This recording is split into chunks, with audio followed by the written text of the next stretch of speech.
Glória seja dada ao nome de Jesus. Louvamos a Deus, irmãos, pela boa palavra. O nosso companheiro, tanto o presbítero Antônio Pereira, como também o presbítero Joel, nos tem trazido para a nossa meditação nesta noite. Mas gostaríamos de recapitular o texto em que temos lido, em Isaías capítulo 41, versículos 17 em diante, que diz o seguinte: os aflitos e necessitados buscam água e não as há,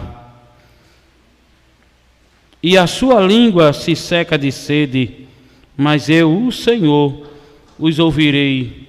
Eu, o Deus de Israel, os não desampararei. Aleluia. Abrirei rios nos lugares altos e fontes no meio dos vales. Tornarei o deserto em tanques de águas e a terra seca em mananciais.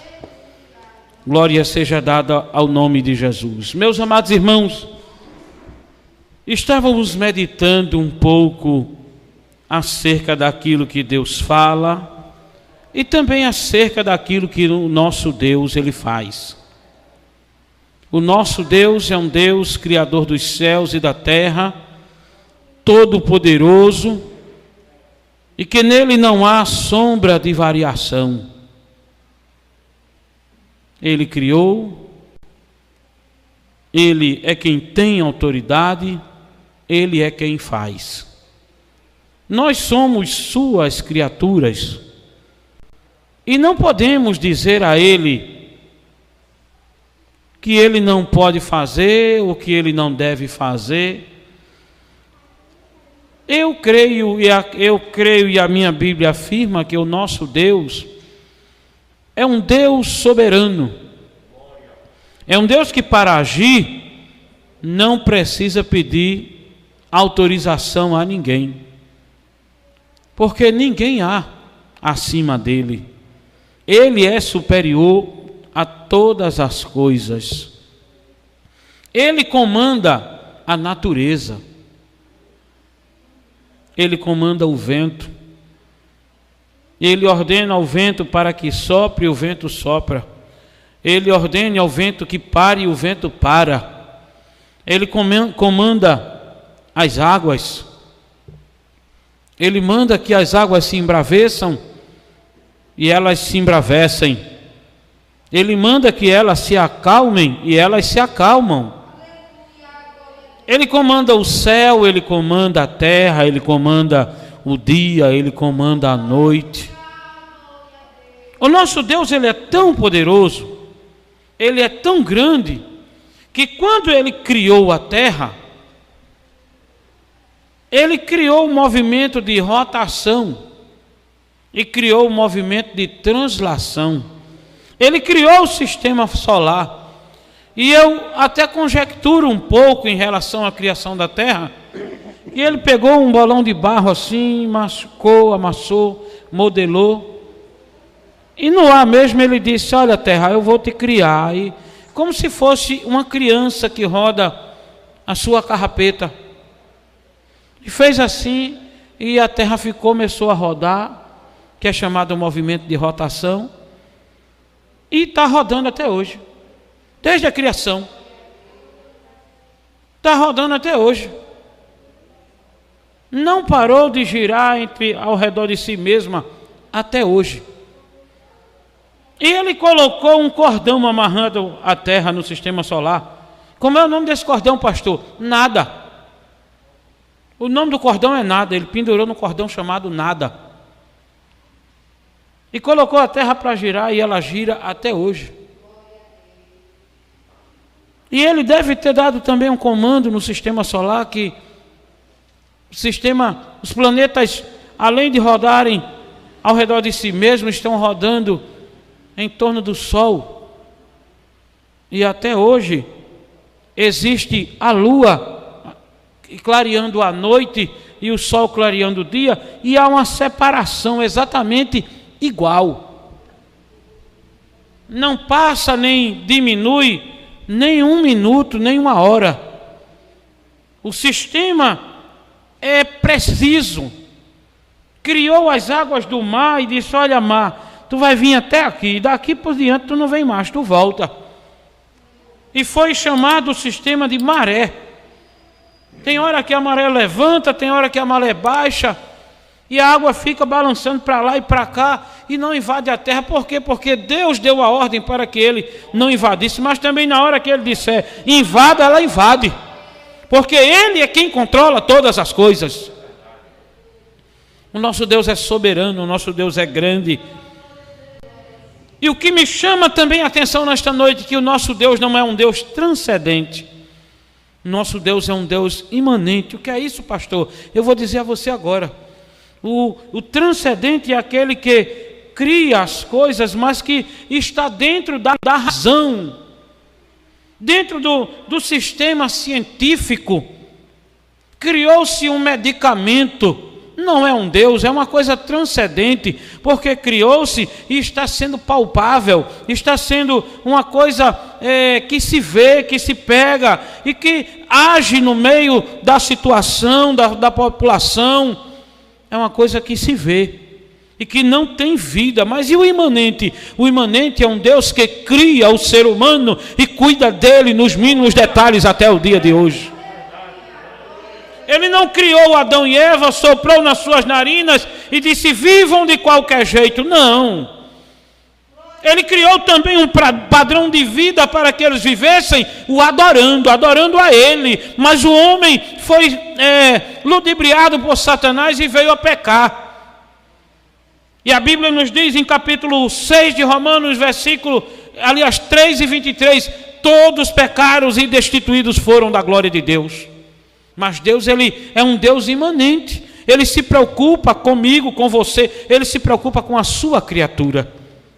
E ele mandou o seu filho para que ele morresse em morte de cruz, vertesse o seu sangue e com o valioso sangue, precioso sangue de Jesus, arrancasse do prego que estava colocado a nossa dívida e disse: tudo está pago, você não deve mais a ninguém, porque eu cuido de você, eu tenho ciúme de você. Glória seja dada ao nome de Jesus. Deus é um Deus que se importa comigo e com você. Deus se incomoda comigo e com você. Deus faz questão de cuidar de mim e de você. Deus faz questão. Que história é essa de questão? Ele faz questão. Satanás estava passeando. E diz a Bíblia que os filhos de Deus, as criaturas de Deus, se apresentaram diante dele. E ele disse: ó Satanás, tu viste o meu servo Jó? Fiel, temente, crente.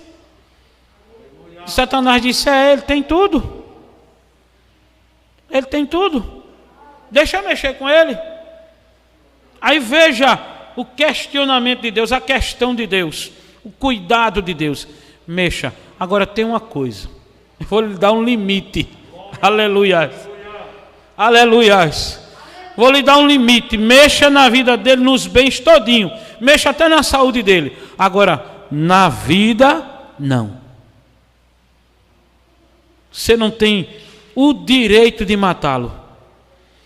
Você não tem autorização, porque a autorização da morte e da vida, quem dá é Deus. Deus tem o controle de tudo e de todos. Deus tem o controle de tudo e de todos. Aleluias. Glória seja dada ao nome de Jesus. A Bíblia diz que Deus não tem prazer na morte do ímpio. Não. Ele não fica feliz quando morre um ímpio. Ele não se sente prazeroso quando morre alguém que faz as coisas erradas e que muitas vezes até abre a boca para blasfemar dele. Não, ele não tem prazer nisso não. Ele quer que todos cheguem ao pleno conhecimento da verdade e se salvem. Por isso, ele enviou o seu Filho. E disse João, lá no capítulo 3, versículo 16: porque Deus amou o mundo de uma tal maneira que deu seu Filho unigênito, para que todo aquele que nele crê não pereça, mas tenha vida eterna. Todo aquele que crê, ele quer salvar. Portanto, você que está aí ouvindo e quer entregar a sua vida para Jesus agora, coloque aí: eu quero aceitar Jesus. Coloque aí no chat. Coloque aí no chat e avise que quer aceitar Jesus agora. Nós temos alguém olhando aqui e pode nos anunciar e vamos orar por você. E eu tenho certeza que Deus perdoará. Ele está pronto para perdoar os seus pecados. Aleluias. A promessa de Deus em Isaías capítulo 41, versículos 17 e 18, ou mais precisamente versículo 18 de Isaías, ele diz que abrirá rios em lugares secos, em lugares altos, e vai abrir manancial no vale, no deserto. E a gente pode até ficar pensando: como será isso? Como acontecerá este milagre? Certa vez eu vi alguém falando que milagre não se explica, milagre se crê. E crer, o que significa? Acreditar. Milagre não tem como explicar, já está dizendo milagre. Eu lembro que nosso companheiro, pastor da igreja, ali em Abreu Lima, chegou no hospital e a saturação da sua respiração estava em 91, 92%. E a médica, quando viu aquela situação, disse: olhe, chame a sua família para se despedir, porque eu vou internar você e vou entubá-lo. A sua respiração está muito baixa. Ele disse: não, doutor, eu não vou ser entubado, não. E ela insistiu com ele. Ele disse: não, eu não vou ser entubado. Ele disse: por que você não vai ser entubado? Porque eu ainda tenho um Deus que cuida de mim. Aleluia. E a médica não gostou da resposta e chegou uma emergência, e ela foi atender a emergência, e os auxiliares perguntaram a ela: doutora, e esse paciente aqui, o que é que a gente faz? A gente bota oxigênio nele, coloca oxigênio nele? Ela disse: não, deixa ele aí, o Deus dele cuida dele. Cuida ou não cuida, irmãos? Cuida. Cuida ou não cuida?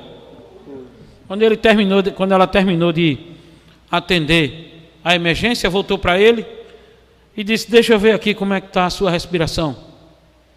Estava em 92, mas quando ela pediu para ver a segunda vez, estava em 98. E ela disse: realmente, seu Deus cuida de você. Porque o nosso Deus cuida da gente nos mínimos detalhes. E quando nós temos a necessidade de termos fontes de água em lugares altos, Deus cria essa situação. Deus cria. Nem que a água corra de baixo para cima. Nem que a água passe de baixo para cima, mas Deus cria. Porque Deus, ele tem poder e tudo está no controle das suas mãos. Tudo, irmãos. Tudo. Em 2 de Reis, segundo livro dos Reis, capítulo 3, nós vamos encontrar a história de 3 reis. Acabe morreu, ficou seu filho Jorão. E o rei dos Moabitas, que pagavam tributo a Acabe, resolveram não mais pagar. E levantaram-se para guerrear contra Israel.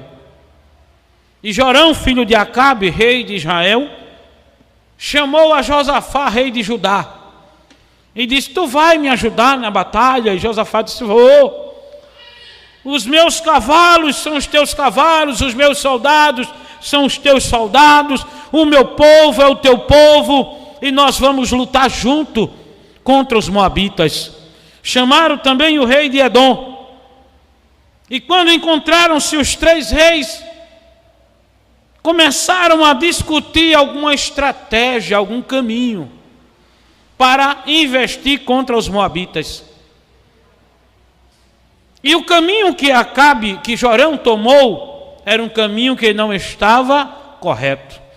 Proverbista Salomão, no capítulo 14, versículo 12, ele nos diz: há caminhos que para o homem parecem bons, mas que o final dele conduz à morte. E muitas vezes nós estamos caminhando, achando que estamos no local mais correto da nossa vida, mas que na realidade pode nos levar à morte. Tomaram um caminho e viajaram alguns dias. E depois de alguns dias acabou-se a água. Não tinha água mais para o gado, não tinha água mais para os animais, não tinha água mais para o exército. E eles começaram a padecer de sede. E começaram a se afligir, dizendo: olha, nós vamos morrer. Deus nos trouxe aqui para nos dar na mão dos moabitas, e nós não vamos ter como escapar. Mas Josafá, homem de Deus, crente, disse: será que não tem algum profeta, algum homem de Deus que nós possamos consultar? E Jorão disse: tem Eliseu, filho de Zafate, que deitava água nas mãos de Elias. Chama ele aí. E diz a Bíblia que quando Eliseu chegou e começou a conversar com aqueles 3 reis, e os reis colocaram para Eliseu a situação da falta de água no deserto, no vale. Não era em local que poderia ter um poço, não, que poderia ter um rio próximo. Não, era no deserto. Não tinham onde buscar água. E diz a Bíblia que Eliseu pediu a eles: traz-me um tangedor, traz-me um tocador de harpa, e vamos aqui fazer um culto. Porque às vezes a gente quer resposta de Deus, sabe, irmãos? E não procura buscar. Não procura se humilhar diante de Deus. Não procura entrar no altar, mas quer resposta de Deus. Quer resposta de Deus de todo jeito.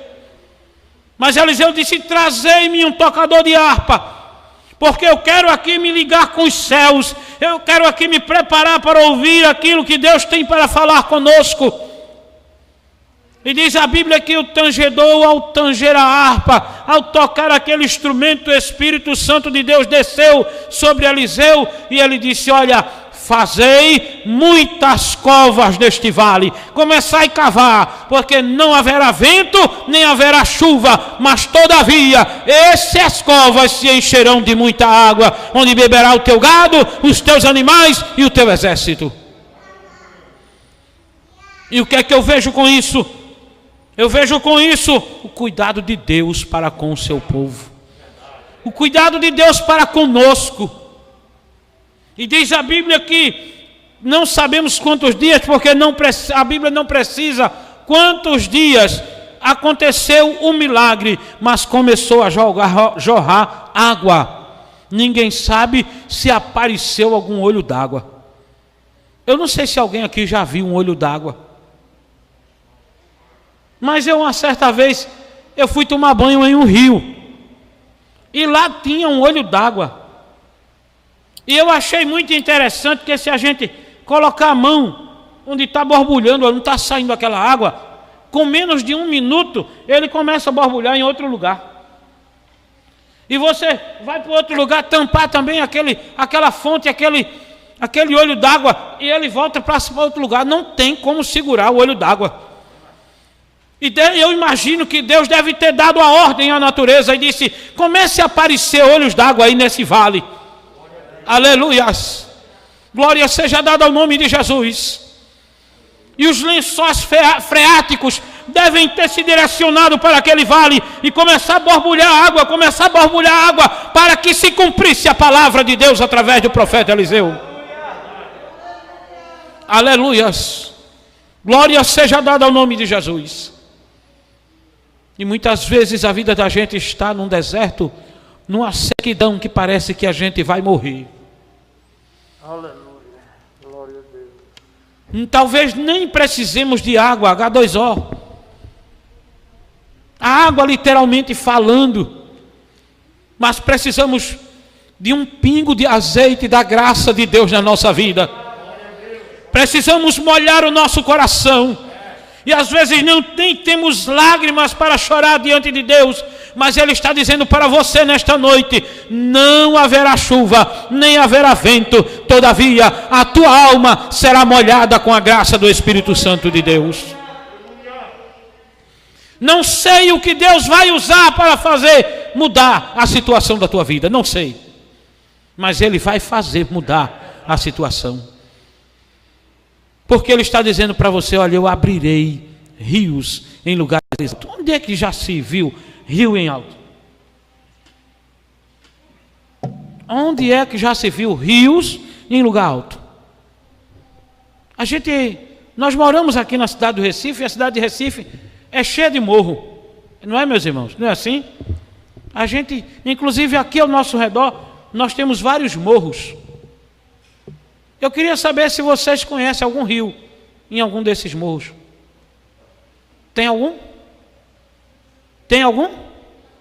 Nós temos uma companhia de saneamento, que é a Compesa, e que fornece água para a população do Recife e do estado de Pernambuco. Tem época de se passar 3 meses sem uma gota d'água. 3 meses, 90 dias. Já vi lugar de passar 120 dias sem uma gota d'água. Aí vai Deus e diz assim: abrirei rios em lugares altos. É negócio para quem crê. É negócio de milagre.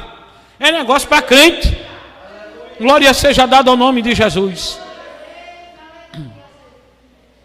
Se você crê, abrace a palavra nesta noite. Abrace a palavra nesta noite, a promessa. E diga: minha vida vai mudar. A minha vida vai mudar, porque haverá rios dentro do meu coração. Jesus estava numa festa, e em João capítulo 7, versículo 38, ele diz: e no último dia da festa, ele levantou-se e disse: quem crê em mim? Olha, irmãos, é necessário crer. Sem crer é impossível agradar a Deus. Sem fé é impossível agradar a Deus. Sem crer. Ele disse: abrirei rios. E é preciso a gente crer que Ele vai abrir esse rio. E no último dia da festa, Jesus levantou-se e disse: quem crê em mim? Quem aqui crê em Jesus? Quem crê que Ele faz milagre? Quem crê que Ele vai mudar a situação da sua vida? Glória seja ao nome de Jesus. Quem crê em mim, rios de água viva correrão do seu ventre. E quando o rio está correndo do ventre, a gente pode estar na situação que estiver. Pode estar passando pelo que estiver passando. Tenha certeza de uma coisa: a alegria, confiança e paz na vida daquele que crê. Como diz o povo aí do mundo, o circo pode estar pegando fogo. E todo mundo espera que a gente esteja se descabelando. E a paz na vida do crente, a calma, a calmaria, ela preenche o coração, a mente, a alma do cristão. E alguém fica até perturbado, dizendo: tu não está nervoso? Não, estou não. Eu não estou nervoso não. Eu sei em quem tenho crido. Eu sei que Ele é poderoso para realizar aquilo que Ele tem prometido. Se aquiete, tenha calma, levante a sua cabeça, procure servir a Deus na beleza da sua santidade, porque Ele vai fazer mudar a situação da sua vida. Ele vai abrir rios em lugares altos e mananciais no deserto. Manancial no deserto. O versículo subsequente, ele fala que Deus vai fazer algumas plantações no deserto. Irmão, toda árvore para sobreviver uma plantação, ela necessita de água. É primordial. A vegetação, ela tem uma necessidade básica que é água. E Deus disse que vai plantar o cedro do Líbano e outras plantas mais no deserto. Não se desespere, não se inquiete. Tenha certeza de uma coisa: Deus vai fazer mudar a situação da sua vida. Que Deus nos abençoe, que Deus nos ajude e que possamos continuar servindo a Ele na beleza da sua santidade. Saúdo a todos com a paz do Senhor. Eu sou o pastor Benício Belarmino, faço parte da IEADALP, Igreja Evangélica Assembleia de Deus, em Abreu e Lima, Pernambuco. Presidente, pastor Roberto José dos Santos. Sou coordenador de uma área aqui na cidade do Recife, estado de Pernambuco, no bairro de Apipucos, onde estamos construindo este belo templo para que os irmãos possam se abrigar e também participar dos cultos adorando ao Deus Todo-Poderoso. Quero pedir a sua contribuição. Na sua condição, na medida do possível, você pode acessar o nosso WhatsApp ou o nosso QR Code aqui e fazer a sua contribuição. Você pode perguntar: pastor, como posso contribuir? É simples, é só fazer uma transferência ou um depósito em nossas contas bancárias que aparece aqui no visor e envie o comprovante para o nosso número de WhatsApp. Assim, teremos um controle da sua doação. Tenho a certeza de que Deus irá recompensá-lo. Estamos aqui como esteve Neemias na reconstrução dos muros de Jerusalém. Não podemos parar e contamos também com a sua ajuda. Você também é um Neemias e pode nos ajudar para a glória de Deus. Que Deus te abençoe, te recompense e multiplique as bênçãos sobre a tua vida. Deus te abençoe em nome de Jesus.